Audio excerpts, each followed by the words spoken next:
Welcome to the House Rules, the gaming compliance podcast from the Association of Certified Gaming Compliance Specialists. In this podcast, we will hear from casino and iGaming compliance specialists discussing the latest trends and hot topics impacting the industry. We will also be focusing on careers in compliance, hearing from seasoned professionals about their own career paths and sharing their expertise and insights. In this episode, join Matthew Friedman of the Mekong Club for an insightful discussion on modern slavery and human trafficking, exploring the intricate relationship between various forms of modern slavery and business risk. The presentation will cover the relevance of this issue to the private sector, the impact of ESG considerations on modern slavery, and the evolving landscape of modern slavery in all its forms. We will also explore how COVID-19 has affected modern slavery and global supply chains, provide a comprehensive overview of global trends and patterns, update recent and emerging legislation, and outline practical tools and approaches businesses can use worldwide to identify and address these critical challenges. My name is Matt Friedman. I'm the CEO of an organization called the Mekong Club. We're based in Hong Kong. I'm going to do a talk today that's on modern slavery. I'll be talking about human trafficking. I'll be kind of initially outlining kind of what is human trafficking and modern slavery in its most basic form. I'll talk about how this became an issue associated with the private sector, and then I'll talk specifically about finance and banking, and then I'll end up my talk after that. So to begin with, when most people think about human trafficking, they think about the picture in the top left-hand corner, for good reason. There are 4.8 million women and girls in forced prostitution around the world. My first exposure to this was about 30 years ago. I was living and working in Nepal. I was a public health officer. And at that time, we were finding girls that were 12, 13 years old who were HIV positive. Couldn't understand what was going on. It's a very conservative culture. So we went to go and interview the women and the girls. When we got there, what we heard was pretty much the same story over and over again. And it went something like this. Human trafficker, guy around 20 years old, would go into a village. He'd flash a bunch of money around. He wanted people to think he was rich. He'd then go around saying, I'm looking for a wife. Don't want an urban wife, I want a village wife. He'd find a girl, 12, 13 years old, befriend her, and then go to the family and say, I'd like to marry your daughter. They're thinking, wow, he's rich, he's handsome, he's going to take care of our daughters, he's going to take care of us. A couple of days later, they actually have a wedding ceremony. The entire community is there. After that, he goes to the family and says, I'm going to take your daughter to Kathmandu, but don't worry, I'll be back in 3 months. But that isn't what's going to happen. Instead of taking her to Kathmandu, he takes her to Mumbai, India, to the red light district where the brothels are. He puts her in a room and he says, honey, stay here, I'll be back in a few minutes. As she was coming in, she saw these women and girls milling around with funny dresses. And she said, no, don't leave me here, I'm scared. He says, it's okay, I'll be right back. He then goes to the madam to get the $500 for having just sold her to the brothel. He has the gold from the wedding, and he hands the wedding pictures over to her as well. He then leaves to go back to Nepal to do this again and again, maybe 40 or 50 times in a year. The madam then goes into the room where the girl is and says, guess what? Your husband just sold you to me, and you're going to be with 20 guys today, a gay, every day because I say so. You can imagine her shock. No, my husband loves me. Oh, that's what happens. When she kind of internalizes what's going on, many of these girls say, I will kill myself before I do those shameful things. The madam then brings out the photograph of the wedding and says, is this your mom, your dad, your brother? If you hurt yourself, we'll hurt them. So she's trapped in a situation. In order to make her into a prostitute, it's quite simple. You simply shame her. So they bring in a couple of professional rapists, and then over a 2 or 3 day period of time, they'll take this 12-year-old girl and rape her 20, 30, 40 times until eventually she just lays back and accepts whatever happens to her. After that, she's put on the line, which means that she will be with 20 guys a day, every day, until after a couple of years, she gets what's called black eye, where she's so depleted physically and emotionally and spiritually that nobody wants her. So they throw her out onto the street. Some of them made it back to Nepal, and I was able to see them. Many of them languished in India and just died of AIDS. So I was hearing this story over and over again, but I didn't understand the evil of it until I actually went to those brothels. I was invited by the Indian government to do public health checks. I had a police officer with me. went into one of the brothels, and there was an 11-year-old trafficking victim. This girl saw this Caucasian guy, saw an opportunity, literally ran up to me and wrapped herself around me and said, save me, save me. They're doing terrible things to me. I looked down at this child who was hysterically crying. I turned to the police officer and said, we need to get her out of here. He said, we can't do that. I said, what are you talking about? You're a police officer, you're a cop. He says, if we try to leave, we'll both be killed. To make a long story short, we left, we came back with more police, but of course this girl was gone. Now I tell this story because I wasn't one of those 15-year-olds that said when I grow up, I want to become an activist. In fact, I did everything I could not to be an activist. But every once in a while in life, we have this big test. This was my big test. I failed miserably. After that, I couldn't eat, I couldn't sleep. And I did what a lot of activists eventually do. I surrendered to the fact that now that I've been exposed to this is what I'm going to do with my life. And 30 years later, here I am talking to you. But it's not just women and girls, it's men and boys. Top right-hand photo is a picture of a fishing boat in Thailand. Story behind this is a 15-year-old boy is told that he has to go to Thailand to get a job to support his family. They're poor. He goes down to Thailand, he's looking for work, not finding it. Eventually a trafficker sees this, goes up to him and says, hey brother, you're from Cambodia, I'm from Cambodia. Let me help you out. Let me lend you some money. Okay, well, now that you have my money, you have to stay with me. But guess what? I got this great job for you. I'm going to take you down to the ocean. I'm going to put you on a boat. The boat will go out for, a couple of months. It'll come back. You'll catch a bunch of fish. Guys love catching fish, right? After that, they'll pay you a lot of money. You'll go home. You'll be a big hero. So they go down to the boat. He doesn't realize he's been sold onto the boat. The boat goes out, but it doesn't come back after 3 months. It stays out for 4 years. This poor kid will end up working 17, 18, 19 hours a day, every day. If he doesn't, he gets beaten, he gets tortured. The only food he gets the entire time he's there is rice and fish, nothing nutritious. You can imagine what that does to your body after 4 years. In order to get him to work, they give strong stimulants. So he's constantly on these drugs. If he gets injured, if he gets sick, they throw him off the side of the boat. At the end of the 4 years, guy is brought into port. He goes to the captain and says, give me something. Captain says, go away. You're illegally in my country. Guy says, I'm going to tell the police what you did to me. Captain says, go ahead. We own the police. This is another example of human trafficking.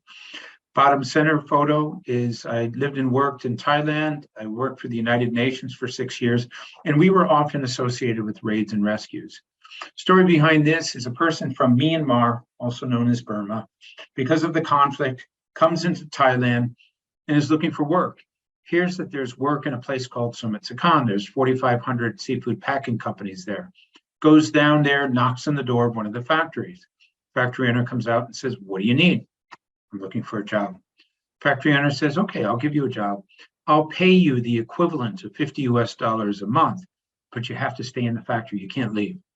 This guy's never made more than $25 a month. He's thrilled. He immediately accepts the job, goes into the factory, works under these horrific conditions. But at least in the back of his mind, he's thinking, well, I can send this money home to my family. After a couple of months, he goes to the manager and says, I'd like to be paid. Manager says, well, I forgot to mention one thing. For you to live here with room and board and food and everything else, it costs $54. I'm only paying you $50, which isn't enough to even cover that. So guess what? You owe me money and you can't leave until you pay that back. So every one of these people in this factory were languishing in a situation where every day they worked, they got deeper and deeper in debt. The way it was set up, there's no way of getting out of that debt. And so some of these people had worked there 3, 4, 5 years, 7 days a week, no hopes, no dreams, no aspirations. Once a month, they would take one of these people to the back of the factory, beat them until they were bloody, take photographs of it, and then go and show everybody to say, if you try to leave, this will happen not only to you, but to your family as well. This is another form of human trafficking. What all of these things have in common is a person loses control of their life, they're forced to work, they use debts or threats to hold them in place, and this is what we call modern slavery.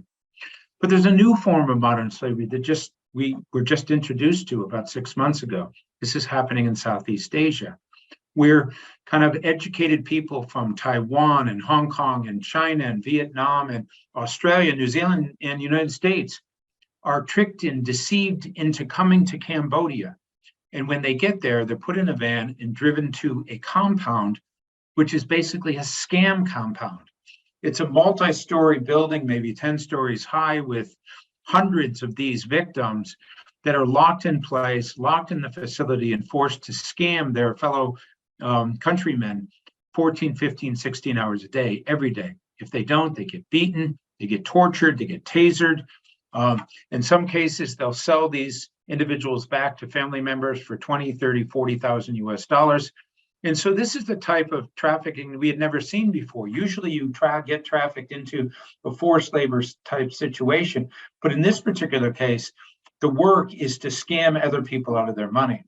So to add insult to injury, a lot of these people say, well, I would rather dig ditches than to cheat the people from my country. It's a very violent situation, and it's an emerging trend we're seeing. Other things that we see is that I often do presentations to businesses that say, well, this has nothing to do with us.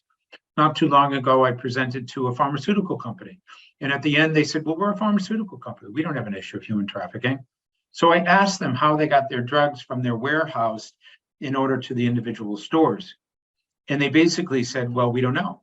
So they looked into it and they came to realize that the third-party contractors that they were using had exploitative situations which would have been identified as modern slavery. So even a company like that faces a situation. Similar case in Singapore, presented at a law firm. They said, we're a law firm. We don't have any supply chains or anything. We don't have to be concerned about this. Who cleans your building? We've never really looked into it.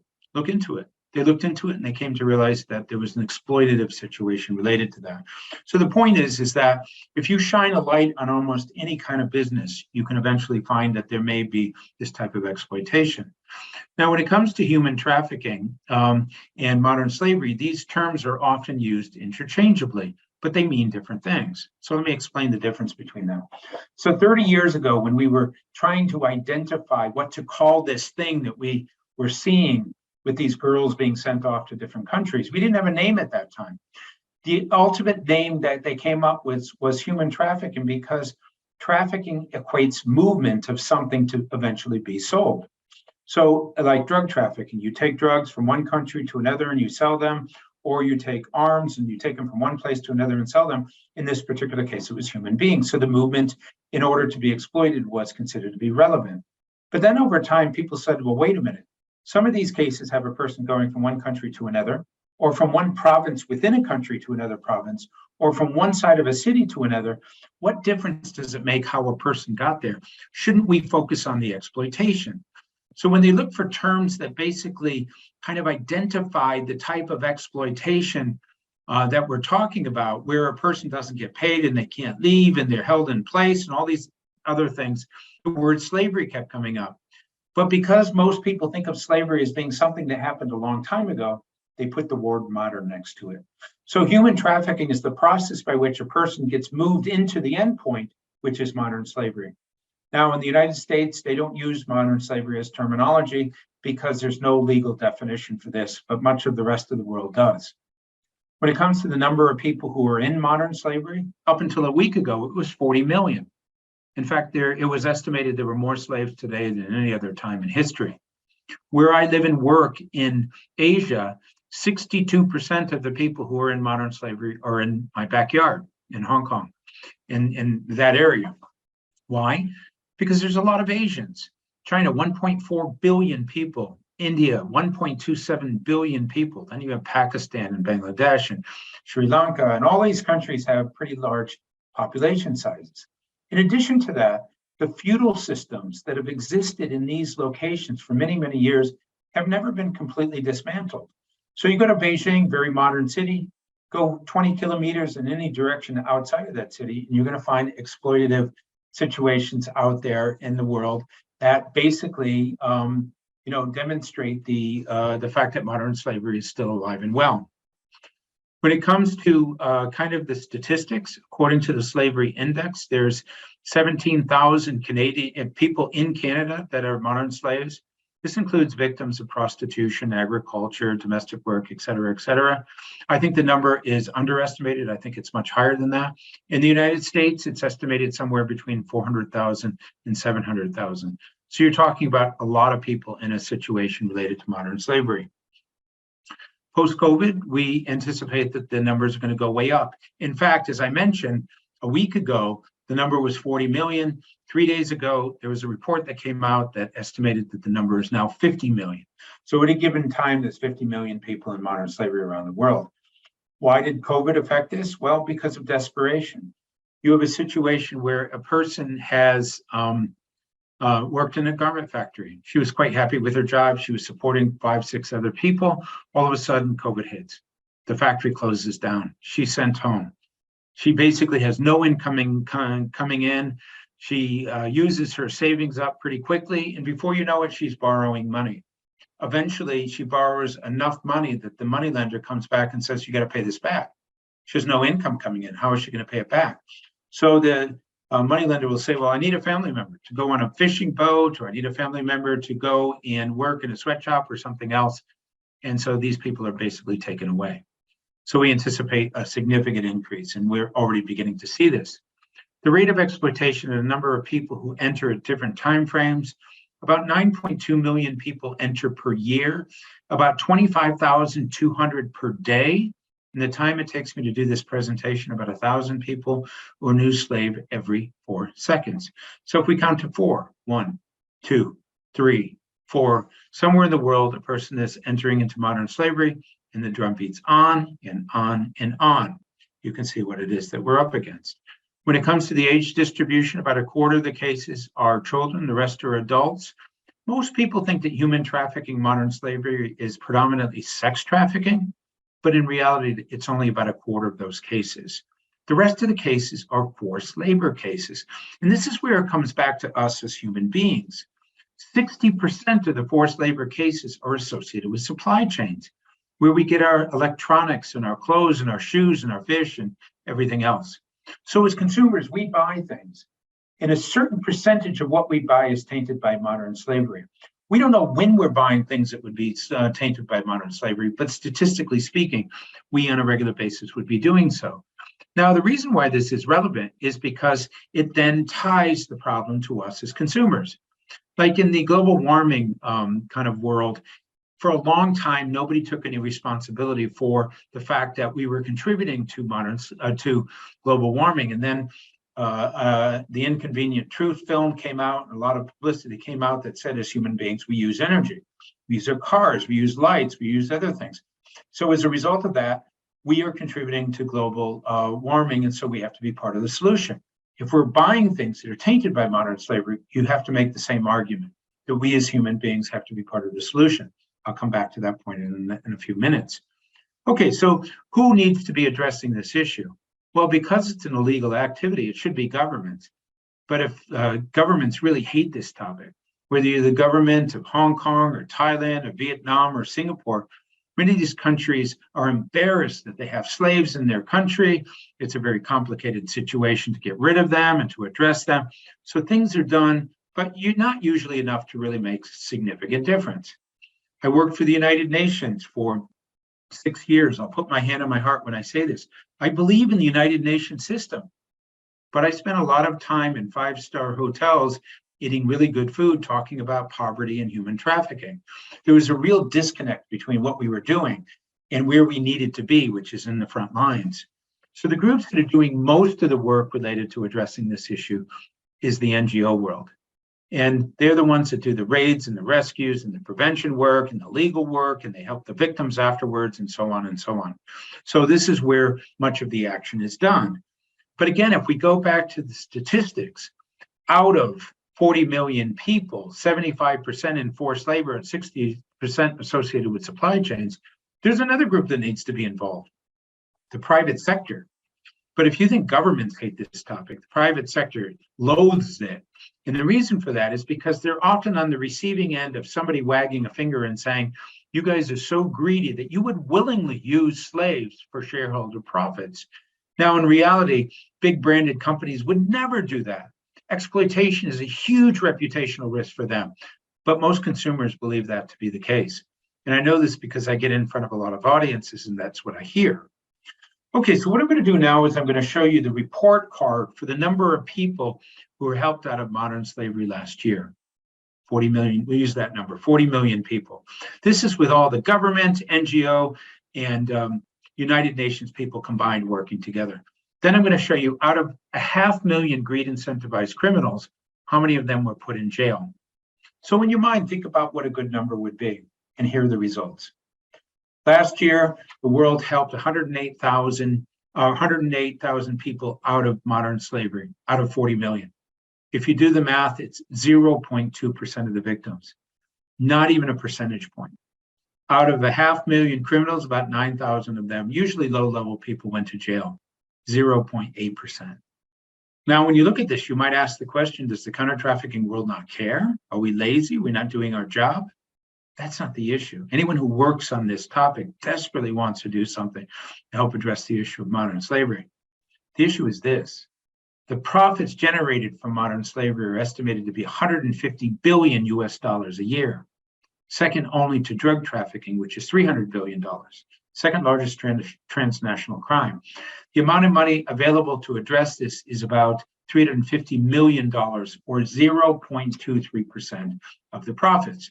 So the profits are this big, and the amount of money available to fight it is tiny and insignificant.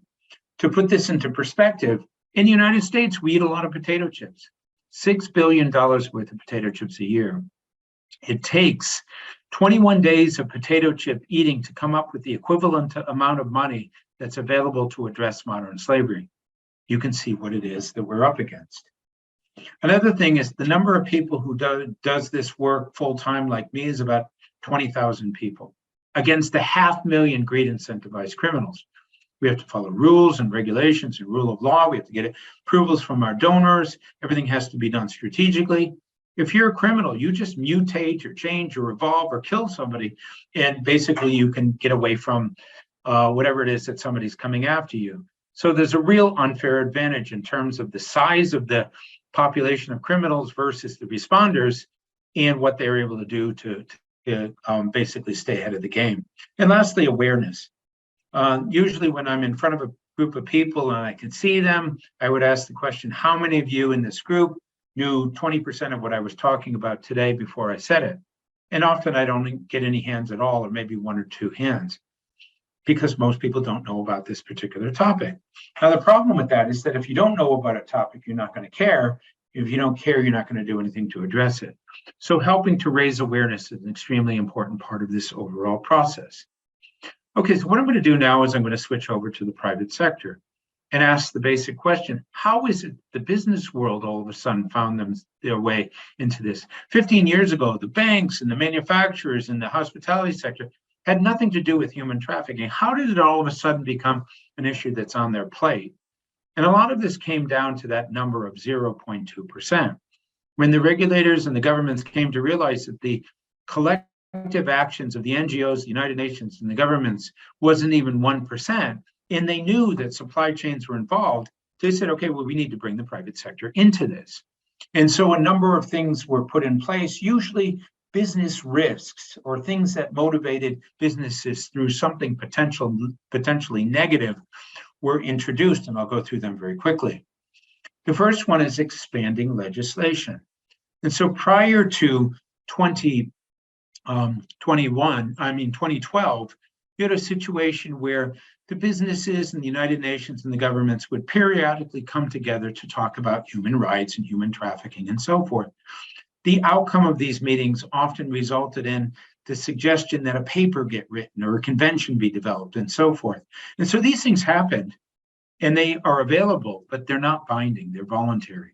So there's these great documents that talk about how the businesses can address modern slavery and various other things, but nobody has to use them. The first real legislation related to this came about in 2012. It was called the California Transparency and Supply Chain Act. What this act basically said is that if you're a big company and you have profits of $100 million in retail or manufacturing, and you have a single product in California, you have to put on your website what you're doing to address modern slavery. If you're not doing anything at all, and you say that, you're in compliance, but you have to say something. After that, a couple of years later, the UK Modern Slavery Act was put in place. That act took the $100 million ceiling and dropped it to 36 million sterling pounds, but it added two additional things. Number one, an annual report. Number two, that annual report had to be signed by the board of directors. And then the French Act came and the Australian Act, and the German Act comes out in another 6 months. Canada's talking about having an app and so forth. What we're seeing is that with each of these kind of acts in different countries, they add more bells and whistles. So initially it was just website posting, then it was annual reports. What we're seeing with the German Act is that there will be fines and penalties. If you're a big manufacturing company and you get found to have modern slavery, you're going to be fined. They're going to ask you to pay up money. Now, the banks have been doing that for a long time, but this has never happened in manufacturing. The Canadian law is supposed to have the same type of language so that if you're a Canadian company and you're found to have modern slavery associated with your company, you're going to be fined and penalized. That's a new thing. You haven't seen that before. Another thing that we're seeing is class action lawsuits against big companies.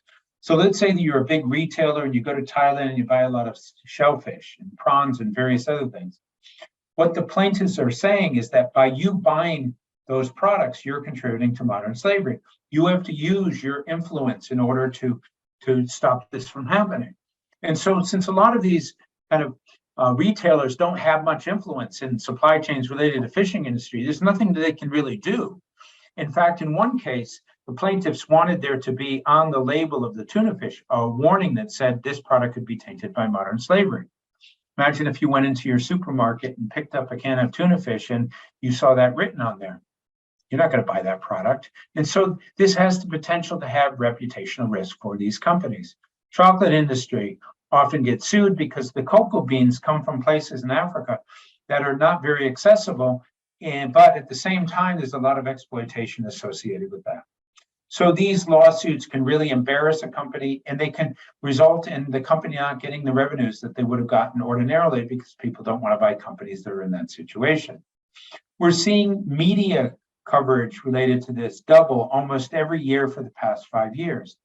Now, those of you who are a little bit older know that in the 1990s, the predominant press coverage in a development issue was HIV/AIDS. For 10 years, we saw articles and exposés on a regular basis coming out. When was the last time you saw an article on HIV/AIDS? Not for a long time. But the problem is just as bad as it was back in the 1990s. What happens is certain topics get a lot of prominence for a while, and then it's replaced with another topic. So after HIV/AIDS, it was the environmental movement. So 15 years, we saw that. The new development issue of our time is human slavery. The more information you put out there, the more appetite people have for even additional information. And as a result of that, you have a situation where more and more data and stories and exposés and testimonials will come out related to this particular topic. Then there's ESG. For those of you who don't use ESG, ESG refers to E as environmental, S is social, G is governance. It represents a series of indicators that big companies will track to demonstrate that they're doing right by the environment, by their employees, by their communities, and so forth. So up until now, they have voluntarily filled out these indicators. And the reason why they do that is because big investment companies are looking for sustainable companies, companies that are doing right by the world, companies that have purpose and so forth. And so those companies that are reporting on ESG are getting a higher investment ratio. But post-COVID, this has changed. It used to be voluntary, but what we're anticipating having happen is that more and more consumers will also want to see what these scores are. And so you will see the S in ESG focuses on kind of modern slavery, human trafficking, various other things. You're going to see that there will eventually be a list of indicators. Every company will have to fill them out, and this will allow consumers to determine whether or not companies are doing right by the world or not. And the reason why this is important is because people care. According to one major study, 84% of millennials cared about what companies did, whether it was the environment or their employees or communities or anything else. And so as people come to care about these things, companies have to take this much more seriously. In addition to this, these same individuals will eventually be the fund managers of these huge funds. And if they care about it now they're going to care about it then as well. And so this is another reason why we're seeing that change.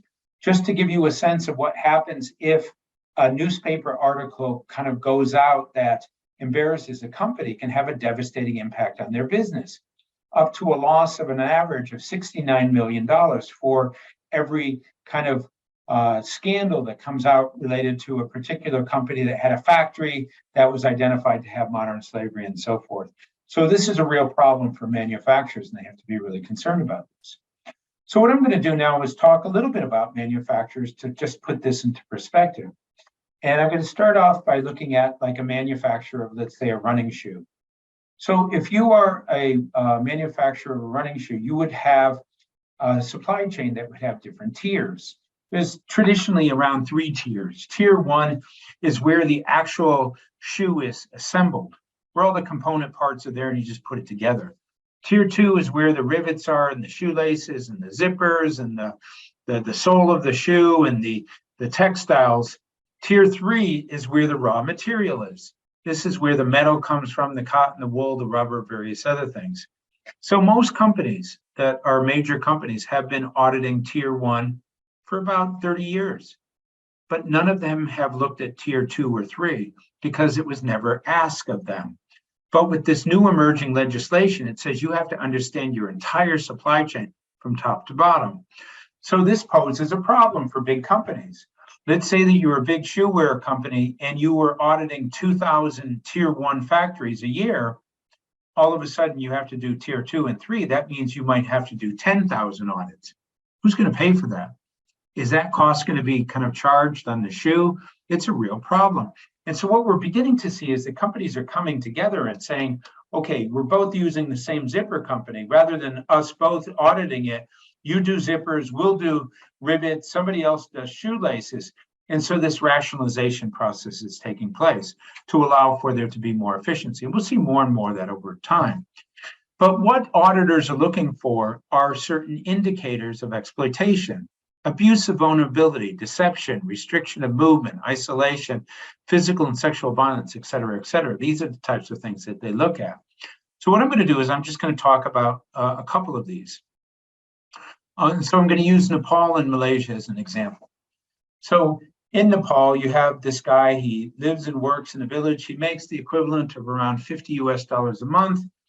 A recruitment agency for international migration comes up and says, how would you like to make $250 a month? Wow, that sounds great. What do I have to do? Well, you have to sign this agreement. You have to come with me to the capital. You have to get training. We'll get you a passport, tickets. We'll send you to Malaysia and make a bunch of money. Oh, by the way, you also have to give us $1,500.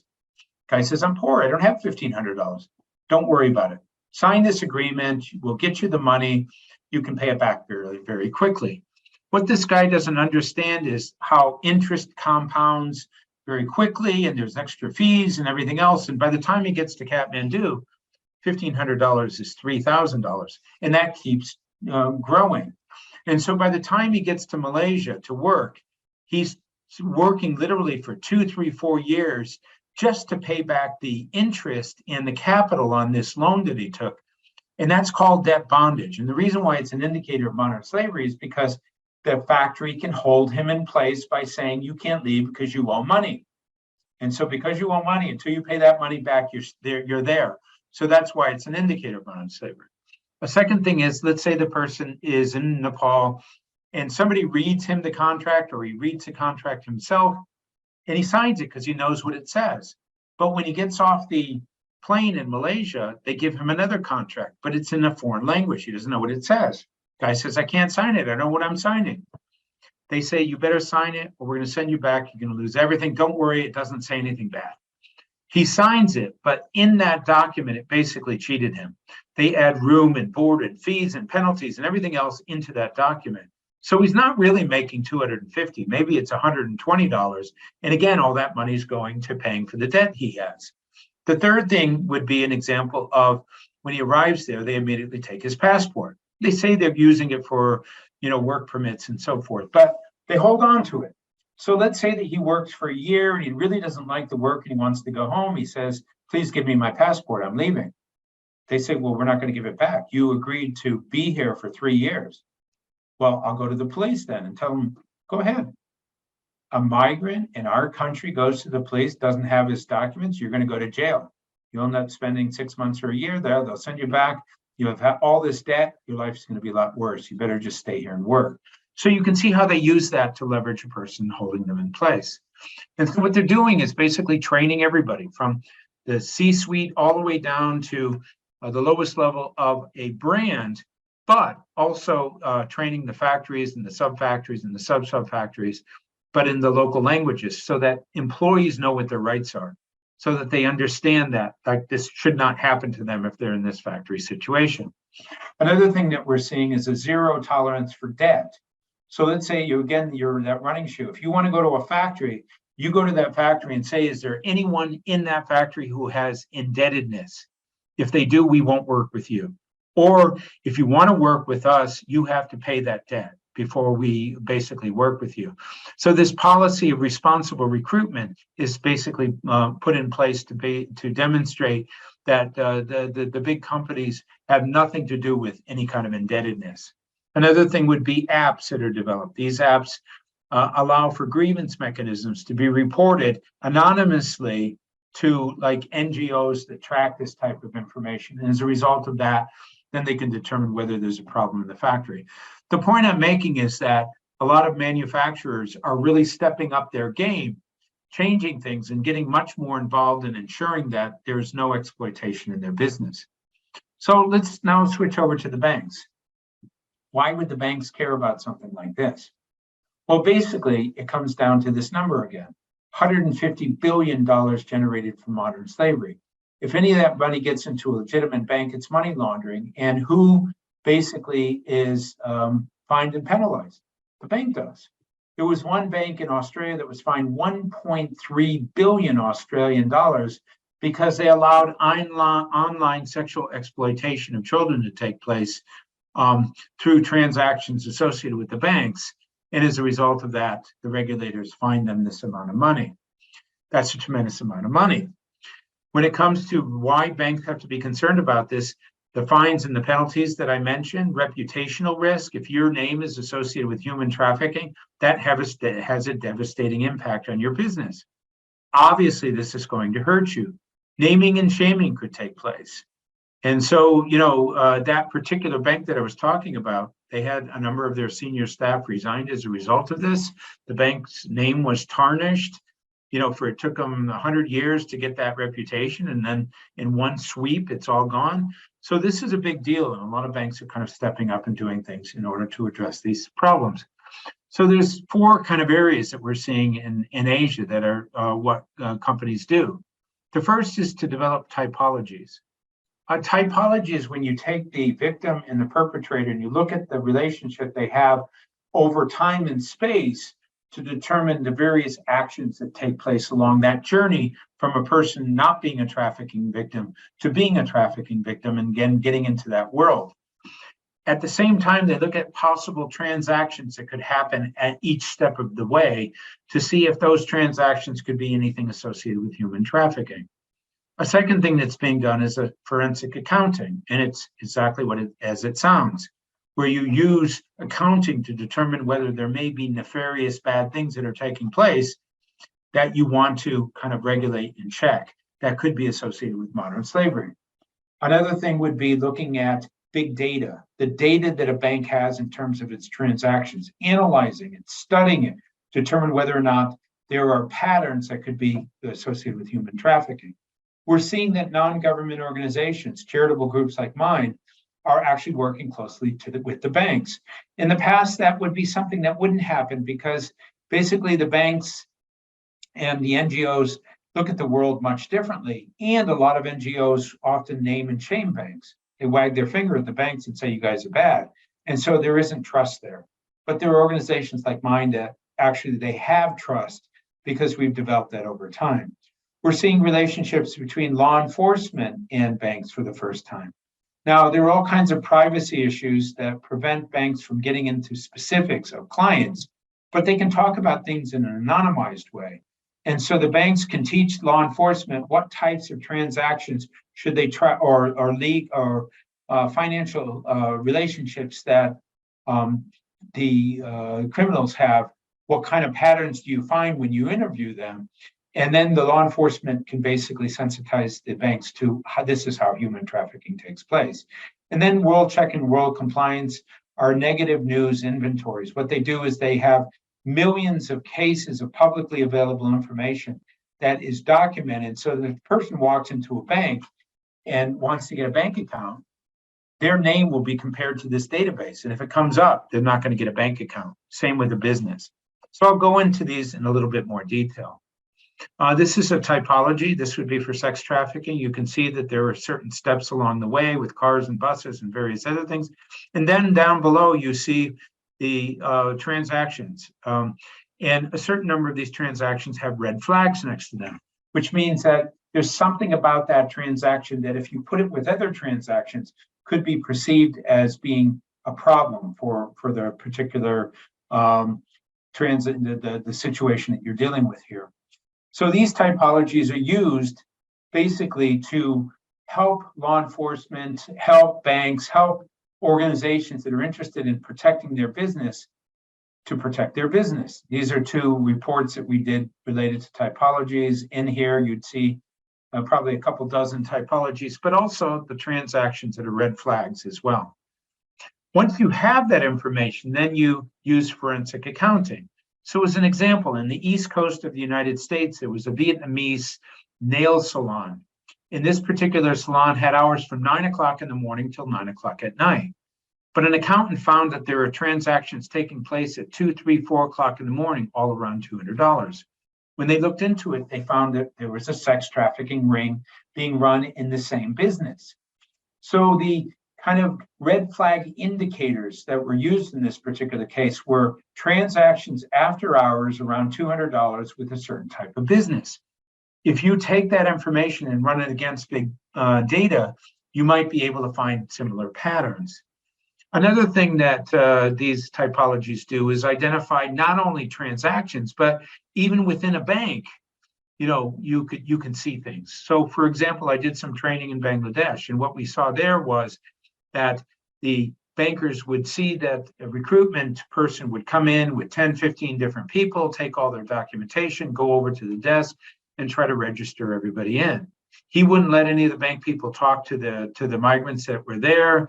He put the bank accounts both in their name, but also in his name so that he could demonstrate that a transaction took place, but then he could take the money back immediately afterwards. So there were a lot of red flags associated with that. In Thailand, just by virtue of the business being a massage parlor or a bar or a beauty salon, these are all suspicious type businesses. And in some cases, you'd see a person who runs a kiosk that drives a Mercedes-Benz and has a big house, because basically that's a front for the real work that they do, which is to basically exploit people and sex trafficking and various other things. So once again, you take these packages of red flags, you apply it to big data, and then you can find certain patterns. Once again, the NGOs are very important to the banks because we understand how human trafficking takes place. Who are the perpetrators? How do they do it? What do they say? Where do they get people from? What do they get trafficked into? How do they move people from different locations? And so by providing that data, the banks and the financial institutions can basically plan and these typologies and set up more so that they can figure out what these patterns are. We're also seeing more emphasis with law enforcement. Now, bankers look at the world in a particular way, and so does law enforcement, but they often kind of look at the world very differently. And so organizations like mine act as a bridge. So the banks would give to the law enforcement information on what types of financial indicators they should be collecting, and then the law enforcement people can give typology information over to the bank. So it becomes a symbiotic relationship that is very supported on both sides. As I mentioned, World Check and World Compliance are these huge databases. They have literally millions and millions of listings of publicly available articles about criminal behavior that made it into the newspaper. Once it's in the newspaper, it's in the public domain. And so they collect this information and then they analyze this to client information to see if people have an issue or problem with being on this list. Now, 10 years ago, there was nothing related to human trafficking on this, but a number of organizations like mine came together, and we scour the newspapers and the radio shows and the television shows to find this information, and then we give it to LexisNexis and to Reuters and various other organizations so that they can put it in this database. And this to demonstrate the extent to which this information is out there.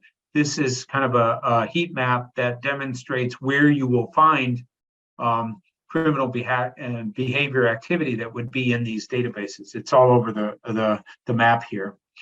Now, the organization that I run is called the Mekong Club. We work with the private sector in a positive, supportive, non-naming and shaming way. We do that because we believe that the private sector wants to do the right thing, or at least the big responsible companies. We call ourselves the Mekong Club because the name doesn't mean anything. When we were setting up this organization, we had major companies say, if you call it human trafficking or human rights or anything like that, we won't go to you, because people will ask the question, are you working with that organization because you have a problem? So for us, the Mekong River goes through Southeast Asia. That's where most of our work is. And at the same time, club just didn't really mean anything, so we called it the Mekong Club, and the rest is history. We have an association which includes about 60 of some of the largest companies in the world. They come from the banking sector, the manufacturing sector, retail, hospitality. Just for as an aside, the hospitality industry has to be concerned about this issue because of four things. Number one, they have construction, which should be fraught by modern slavery. Number two, they have third-party contractors that they bring in for cleaning rooms and doing dishes and security. They have supply chains that could be tainted for seafood and linen and furniture and various other things. And lastly, sex trafficking. There are motels and hotels in the United States that often get sued. And the reason why they get sued is because there was a sex trafficking victim that was used there for a period of time, and these cases are being lost. And this creates a fundamental problem for the hospitality sector because the insurance companies are questioning whether they should insure these organizations anymore, because and that would be a real problem if the hospitality sector couldn't get this kind of insurance. First thing we do with our partners is we assess where they are in their journey in addressing modern slavery. The banks usually, out of a score of 500, get about half. The manufacturers, maybe 3/4. And the reason for that is that a lot of these organizations don't realize that you have to have your leadership knowing about this issue, your board, you have to have policies and procedures in place, you have to have training, you have to have risk assessments, you have to have focal people, you have to have auditing, you have to have remediation programs. So addressing this issue isn't just simply putting in place audits and checking to see whether or not your partners are in trouble. There's so many other things that have to be done. We also developed e-learning toolkits because when our community meets, which is about every quarter, we debate, discuss, and identify what needs to be done in order to address modern slavery. And as a result of this, they make suggestions on tools that should be developed. One tool is this e-learning. It's 15 3.5-minute films that addresses every aspect of human trafficking, but it's available in multiple languages. So it's not just in English. 97% of what is out there is in English, but a lot of the people who need it speak other languages. So having this type of a toolkit is very relevant and important. As another example, we have an app, and I don't have it on a phone in my hand, but if I did, the way the app works is that an auditor would go up to migrants within a factory and get them to press the flag from where they come from. So with headphones on that person in their language, after they press the flag, it would say, we're going to ask you some questions. If the answer to the question is yes, press green, no, press red. Some of the questions would be like, are you being exploited? Do you have indebtedness? Do you have freedom of movement, et cetera, et cetera? If they answer these questions even once with the green, there's a kind of an issue associated with this, and then they can address these kind of issues. So it's a way of helping to protect the company. You have remediation toolkits. This is another one where if a person gets a call from BBC and BBC says, well, we found one of your factories has forced labor, we're going to do an article. Do you have a statement that you want to make? Basically what the remediation toolkit allows you to do, whether you're a lawyer or a comms person, a social networking or risk assessment, is to follow the various steps that are needed. And when you press any of these boxes, What you get is basically the information you need in order to help address that remediation problem. So what I'm going to do now is to switch over to another topic for a few minutes. I'm not going to be talking about the private sector. I'm talking about human beings who have just heard this presentation. So after hearing this, many of you have information that you didn't have in the past. And so I'm going to start off with a particular story. And so here's the story. So 30 years ago, when I was living in Nepal, I desperately wanted to do something to help address the issue of human trafficking, as I mentioned. And so I decided I was going to write a book. As part of this book process, I would go from shelter to interview the women and the girls. Went into one shelter, and there was a girl named Gita. And every time I approached her, she said, no, I don't want to talk to you. But she sat and listened to all the interviews that I was doing. When I finished and I was leaving, Gita comes running up and says, I changed my mind. You can have my story. So Gita sat on one side of the table, the rest of us on the other side of the table. And over a 3-hour period, she just told the worst story that I have ever heard of rape and torture and disease and betrayal and murder. I honestly didn't know what to say to this young girl. I was just blown away. It was just such a bad story. Finally, I turned to her and I said, wow, Gita, you must be so angry at the traffickers for the horrific things they did to you. She paused, and then she said, no, I'm angry at you and you and you. She pointed at us. She said, where were you? She said that every single day she prayed for somebody to come in and help her. Nobody came. She said that she went to school till she was 12. She knew that all those people out there that were doing these illegal things were right out in the open. Nobody was doing anything. She said she wasn't angry at the traffickers. She said they're just bad people being bad people. Said she was angry at the good people in society for allowing a 15-year-old girl to be commercially raped 7,000 times only to eventually get AIDS, and she was dying.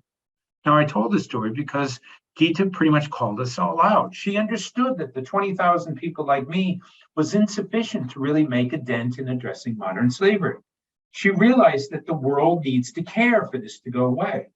So I often say to my audiences, if I could get each of you to do at least one thing a year related to human trafficking, if there are 100 people, that's 100 things, or 1,000 people, that's 1,000 people. If we can get 10 million people to do one thing, that's 10 million compassionate acts and gestures that are going to add up.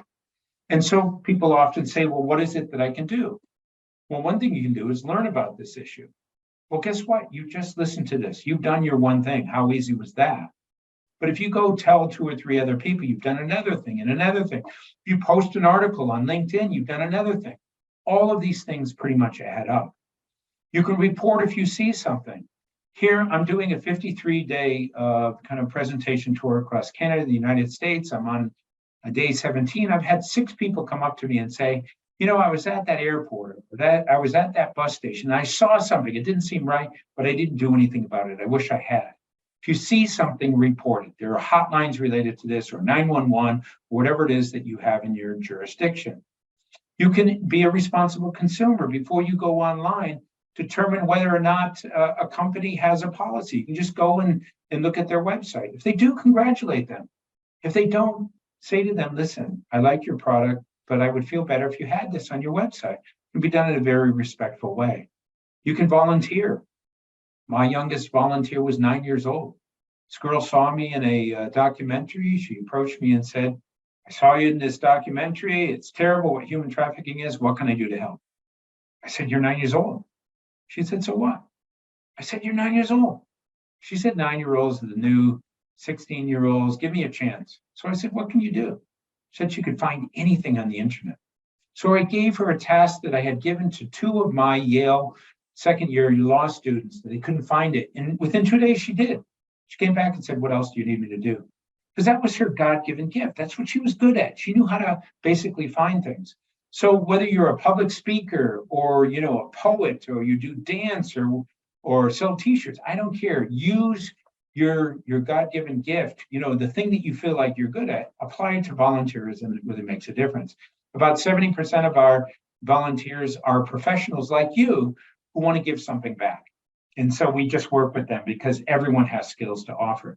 You can donate or fundraise.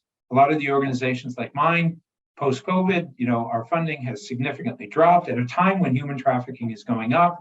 And as a result of that, you know, all of these things, if done in large numbers, would really add it up. So I'm just going to tell one more story. And this story is about an experience that I had a couple of years ago when I was at the American Banking Association conference. At the end of the conference, as I was getting off of stage, I just finished the presentation, this guy comes up and says, I want to tell you a story. That happens as a public speaker. And so he said, I was taking my wife and teenage daughter from one part of the United States to the other. When we got to the halfway point on our drive there, we pulled into a motel. I got my wife and daughter settled, and then I was leaving. I saw this 14-year-old girl being dragged into a room. I thought it had something to do with prostitution. It was very violent. A teenage daughter, I felt really bad about it. So I went to the desk to report it. After that, I went back to my room, not knowing if anything would happen. But sure enough, a police car came, 15 minutes later. 15 minutes later, that guy's being taken out in handcuffs. The girl's being taken off to a car. She's driven away, presumably to a shelter. I wanted to tell you this because I felt so proud of myself. It's a milestone in my life. So I looked at this guy and I said, what do you do? He said, I'm a compliance officer. I said, well, do you ever run human trafficking cases? And yeah, we do this. We get the information. We think it's suspicious. We do a suspicious transaction report. We give it to the regulators. And I said to him, dude, don't you realize you've been doing this work all along? Maybe it's not as in your face as it was in that particular case, but the outcome of what you do might result in police doing exactly what happened there. You're heroic. You're a hero. Do you understand that? This was like an epiphany for him. He couldn't understand, or he hadn't understood up until that point. He said, yeah, you're right. What we do is really important. It is heroic. So a couple of months later, I'm in Singapore, and I tell 650 people in the audience at the Singapore Banking Association this story, and I said, you guys are heroic. By what you do, it really makes a difference. It protects the bank, but at the same time, it protects people, and it results in legal action and so forth. You guys are doing work that is just as important as the NGOs.